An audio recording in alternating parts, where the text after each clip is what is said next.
Welcome to the Six-Figure Author Experiment, where we help you break through your first or next $100,000 goal. Parental discretion is advised. Now, let's get on with the show. Hi, Lee. How are you today? Oh, good. I'm good. It's good to see you. I can't wait to hear all about what we're going to talk about. Yeah, awesome. Well, I just got back from 2 weeks in Prague and Vienna and Bratislava, and I thought I lost my camera one day. So I have a big SLR camera that costs thousands of dollars, and I was in Bratislava, which was like hours away from my hotel in Vienna, and I realized on the boat, I was like, oh my God, I don't have my where is it? And this would normally for in years past, I would have freaked out all day. It made us turn around. It made it would ruin my whole day. And I was able to say, well, I mean, nothing I can do about it now. I'm just going to enjoy Bratislava. I'm just going to enjoy this thing that we're doing now. And both my wife and my mom were shocked, because I am not the kind of person who just lets the world roll off their back. And it's well, I mean, it's only money. I'll still enjoy the thing. And guess what? I got back, I went to my room, and there it was sitting there. And Yeah. it taught me, this has been a years long thing that I have been working on, because no matter what I did, the camera was either lost or it wasn't. It was either sitting on my desk or it wasn't. And that idea of being in kind of superposition would have normally sent me off on a wild spiral. Yeah, but after having a conference and losing a company and having so many launches and just having success over a long enough period of time, and realizing that well, money comes, money goes, whatever the thing is, it doesn't affect now. The things that I can affect now in this moment are making sure my wife and my mother have a good time, have a good time myself, not blow up at anyone, because I'm not saying that I didn't keep playing in my mind, what about your camera is gone? And I was just able to be well, what am I can't order a new camera. Now. I can't like file a police report now. Am I even going to file a police report in Vienna about I don't even know what country I left it in. So all of these things played through my mind, and I was able to say well, and then what? What do you do? What would happen if suddenly my camera was gone? And nothing would have changed. The day still would have had to keep going. All that would have changed is I would have had to pay $4,000 or $5,000 or not to get the same camera back when I got home. And guess what? Most of my images were taken with my iPhone anyway. So you are unbothered, which I love, because I feel we've talked about the ability to be chill with bigger and bigger problems is moving into a millionaire mindset. When I first had a house and there'd be a plumbing issue, it would be a whole freak out. And now I'm oh yeah, it'll be a couple $100. Let me just pay the plumber. And obviously having more money helps, but you can have a lot of money and still be a wreck, a stressed out wreck. I just posted about that in the Millionaire Author Mastermind, about my own little meltdowns and feeling like a failure as I go about my day and trying to recover from a bad launch.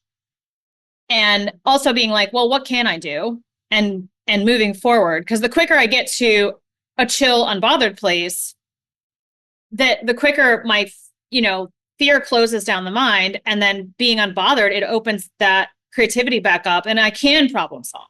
Yeah. It's really hard the more success that you get, because there are more axes where you can fail. And so, for instance, things are going pretty well. Writer MBA, officially is closed now. And so like I want to talk a little bit about like how to close a thing properly. And like then just like I talked all year about how like in July I'll know just what a huge like how big a disaster it was. So this whole year has been like a camera in microcosm or in macrocosm, because like Yeah. the camera was a microcosm of just like my whole year, because it's been like, well, I don't know. We have a conference. Either I'm going to have to close this bank account and use that money to fund it, or I'm not.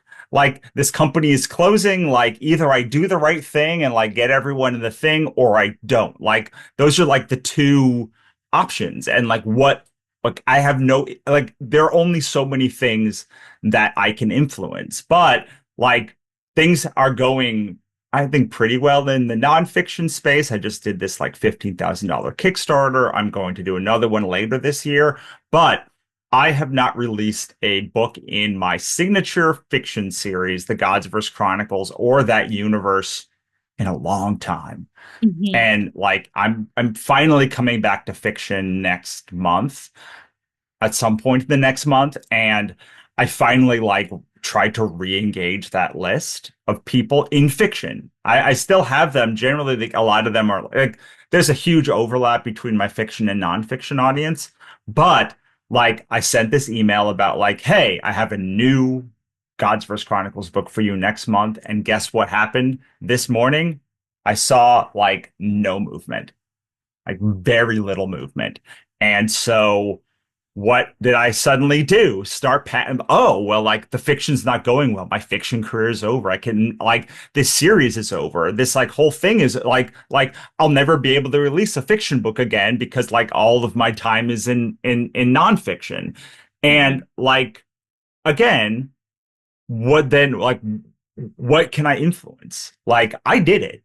Like I know in my bones that like I've seen so many people just like it only takes one book. Like it only takes like the new series can turn it around. Like a new book can turn it around. And also like this is the end of this series of books anyway. So it's like, well, I don't know. Like this series has made me so much money that like even if I make $0 on this launch, like it was still been a successful series. But like I never plan to write in these series again. So like if this is the end, then like it's already going to be the end. Either way, like literally no matter what happens, it's going to be the end. Yeah. And that like kind of helped, but it's still really hard because every day there feels like there's another axis of failure. There's so few, like most of life is about failing or staying still. And like, but like there is no way that you will not have, as you get more successful, that something will not be failing at any one time, because like entropy is fit like the like things don't want to change. Like when the universe doesn't want to change and your body doesn't want to change, so it will fight change across every success is you breaking out of that It's change. changed. Yes. And that's why I'm realizing I have been focused on being more successful. I've actually been really unclear though about what that looks like. Does it mean like making more money on my store? Does it mean hitting #1 on Amazon? Does it mean getting a book deal to see if I can hit the New York Times? And I'm so money focused. I'm like, well, I want money and I have money, and but I want more readers writing my books. I do that. I do want that. And that means putting myself out there a little bit more on social media.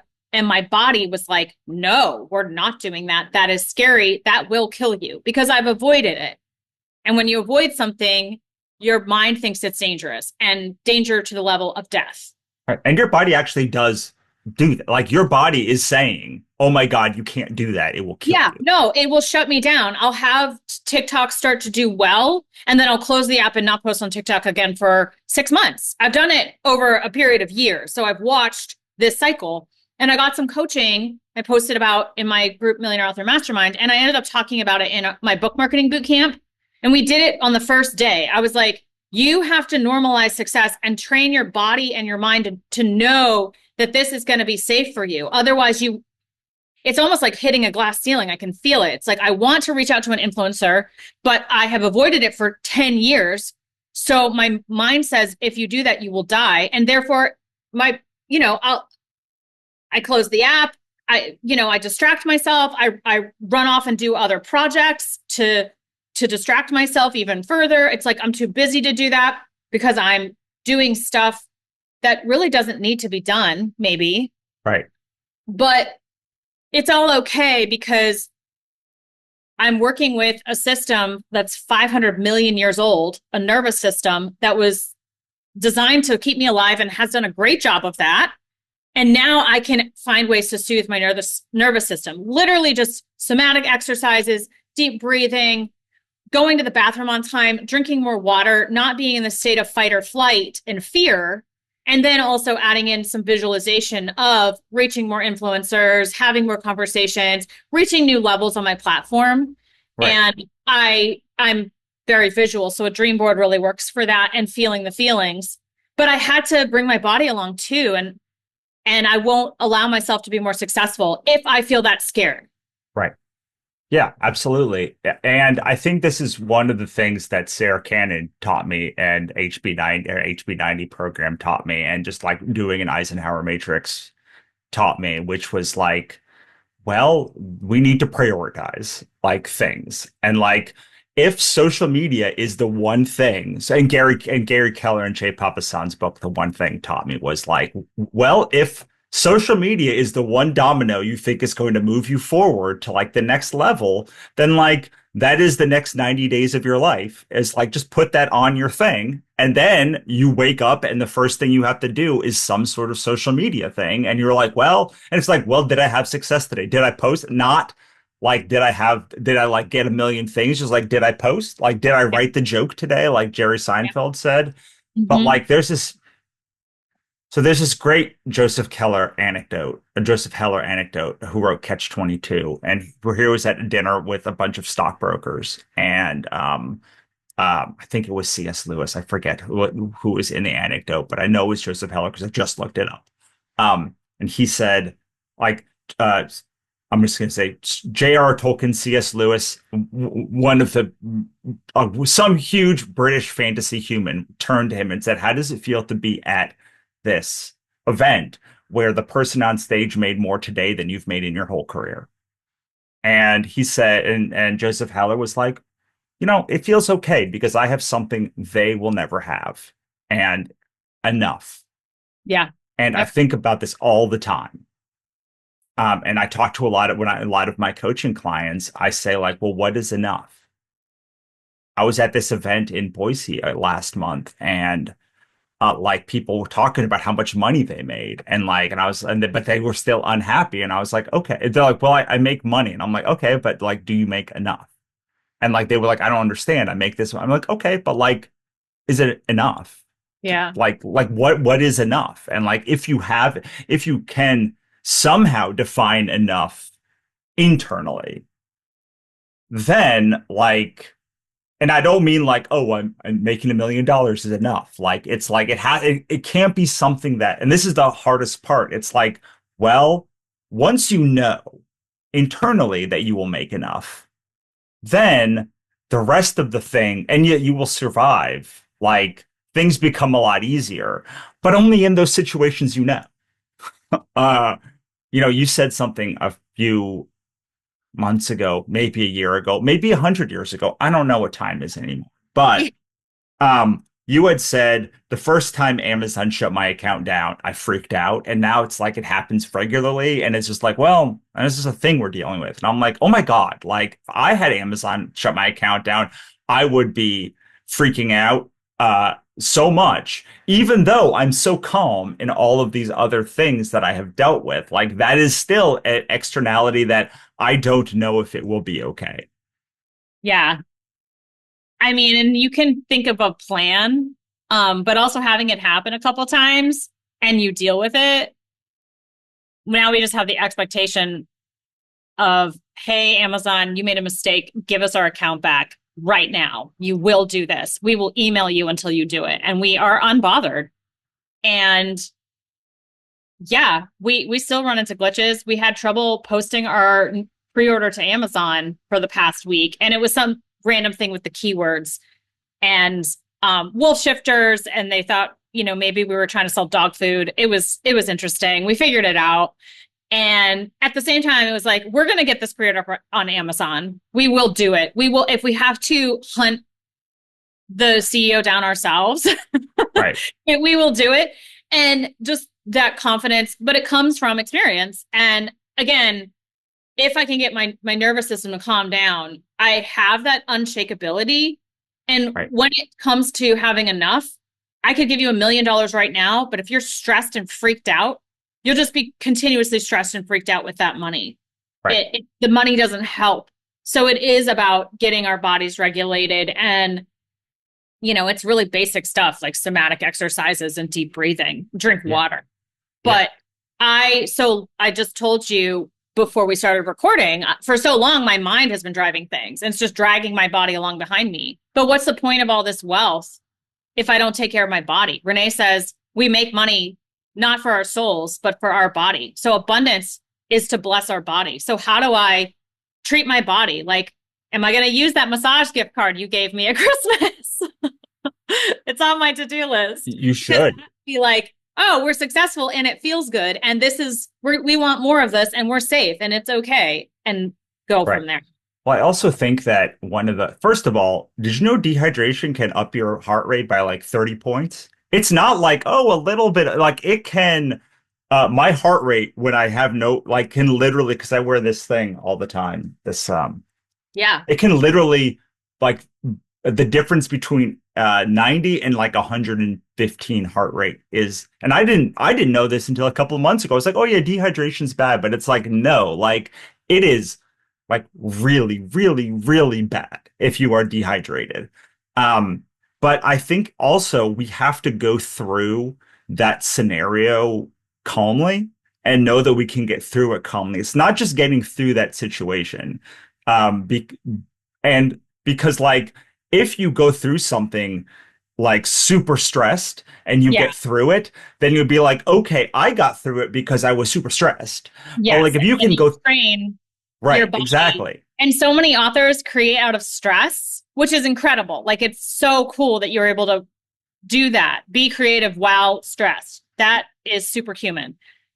But when you get to a level of success, can you allow that success? Can you allow yourself to have some money in the bank? Can you sit with that money in the bank? Or do you freak out, get rid of it, and then so you can create out of stress again? Can you create out of calm? And Right. Hildenbrand talks about switching. And it again is about healing the nervous system. It's a body problem, not necessarily a logic problem. But you also have to have the belief that you deserve to be healed Right. and move into that. Right. And so there's a thing that I learned recently, which was when we write in stress, we can get a lot of words done, but they're not as good as the words that we do when we write through calm, because like your body is just like there are words down, there are words down, there are words down. Like it shuts down that fight or flight Yeah, it on. shuts down your creativity. Yeah, It shuts exactly. all your problem solving ability. Right. And this But is a thing. stress, we're like, so many decisions I make in stress perpetuate more stress. And that so you have to stop. You have to go, no, no, no, I'm going to choose a different way, no matter what that looks like. Right. Yeah. Yeah. I mean, they show this with a lot of like why like it's more productive to work less hours and all of these studies that show like working for 30 hours a week and a lot of it is down to the fact that like when you are not stressed by the hours that you have are better hours that you can put in.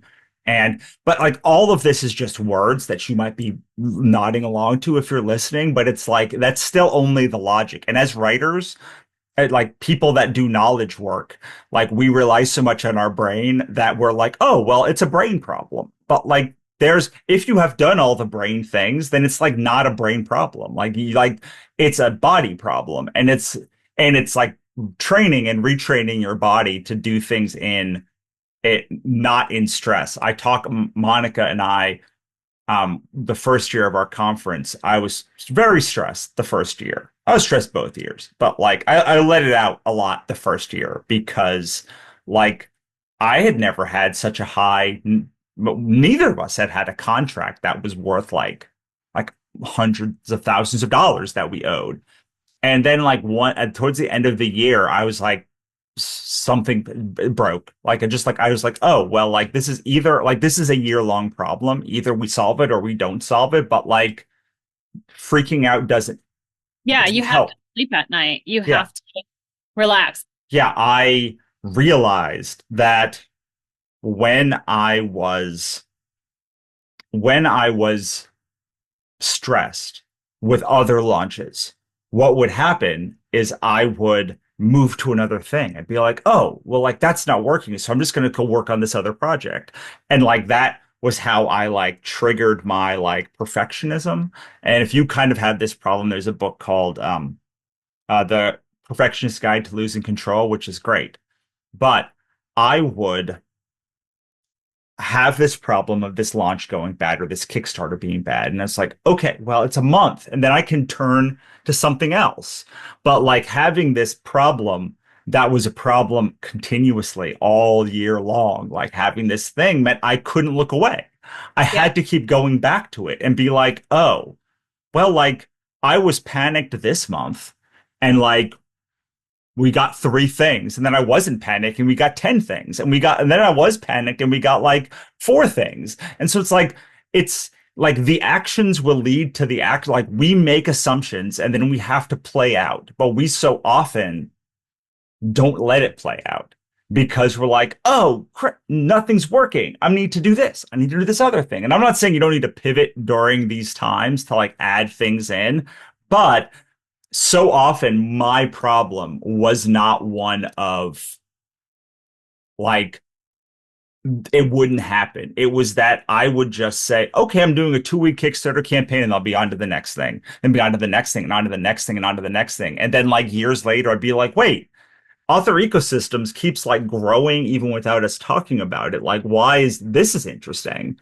Mhm. And like it led to us having this more longitudinal, and I don't know how you do this, frankly, without having like a massive conference or something that's like a year-long problem. I guess maybe it's like a kid or like something, a marriage or something like that, where it's like, well, maybe it was you or someone said something at the conference that was like, I am tired of having the worst 5 minutes of my day define my entire life. And That was like, me. That's great though. Yeah.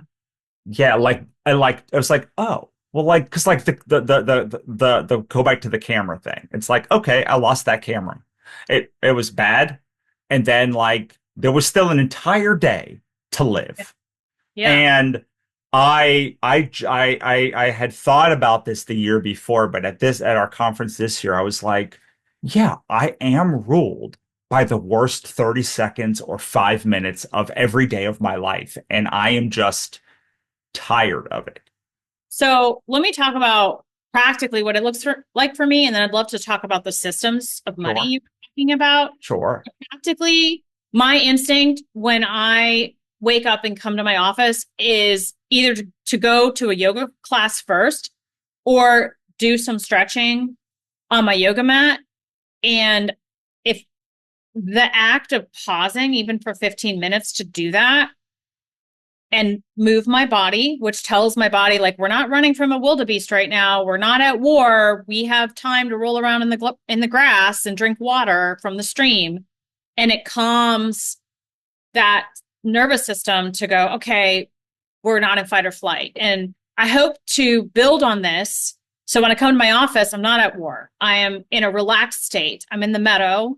And then I can go into, I call it the forest of creativity, because I literally see myself going into a forest. And Becca Syme says, yeah, and be so calm that the deer will come up to you. And I've had visions of like, I call him Stag Daddy. It's like my creative self or my guide, my in God or the universe or the person inviting me to go deeper is this beautiful stag. But you have to be in a state of calm and chill for a deer to feel safe. So that metaphor is working for me, and making sure I'm drinking water, not limiting the amount of caffeine I drink, and getting a good night's sleep. That's what I'm practically doing right now. And I like the Workout Witch on TikTok or YouTube and Sarah Baldwin's podcast on somatic exercises and checking in with your body and having a toolkit of, okay, now it's time to literally put on Taylor Swift and shake it out.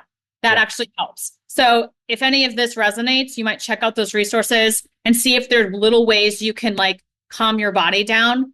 And I think that this builds. Like if I build in these habits, 6 months from now, it's like, oh, my launch went terrible, but I'm still excited to write my next book.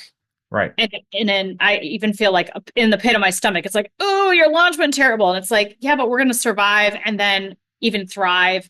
And from there, I can write the books of my heart and probably put such brilliance in that there's something TikTokable in there. And it only takes one memeable thing and then you get more of that buzz. So that's practically what I'm doing. Yeah, I'll give you another one that I do that have been doing for years now, which is I actually thought that I was bad at meditation. And then I realized that what I'm doing, I force myself to stay in bed till 5 now. I used to get up, even if I was up at 2. Then I learned that like if you just stay quiet and still, your body does get some restful rejuvenation from that. So I tell my body 4:50 is actually the earliest to let myself get up. Now, and until then I do a lot of like breathing, and my wife realized, she's like, well, you're just meditating. And I was like, oh yeah, I guess I am meditating because I'm focusing on breathing. I do the 1 2 3 4, then I hold it for 7 and then I let it out for 8. That's really good for the sympathetic parasympathetic nervous system when your out breath is longer than your in breath. And then I started doing it every time I had an episode. And I consider an episode like every time I was stressed, because an emotion, generally a stressed or angry emotion, lasts at most 5 minutes. And so if I can find myself stressed and then go and just like either close my eyes and do it, or better laying down cross-legged, and just do it like 10 times a day if I need to, like 5 or 10 minutes at a time. I like it. That is what allowed me to keep getting because I would get up 10 minutes later and be like, oh yeah, well, like that's not so bad. Like that, like the world didn't burn down in that 5 minutes that I was angry. And it's not perfect, but like the learning that those emotions last so short, and that you can actually just wait those emotions out. And that you can actually like train your body to like, when it comes to be calm, all of that stuff, like it's a really small thing, but knowing you can do meditation 10 times a day if you need, and I did need that at first, it was really helpful for me. I love that because I tend to repress my emotions and then it turns into pain in my side body. Yeah. So this is good. Feel the emotions. Thanks for listening. For more, head on over to sixfigureauthorexperiment.com for archive access, resources, and more. We'll see you next time.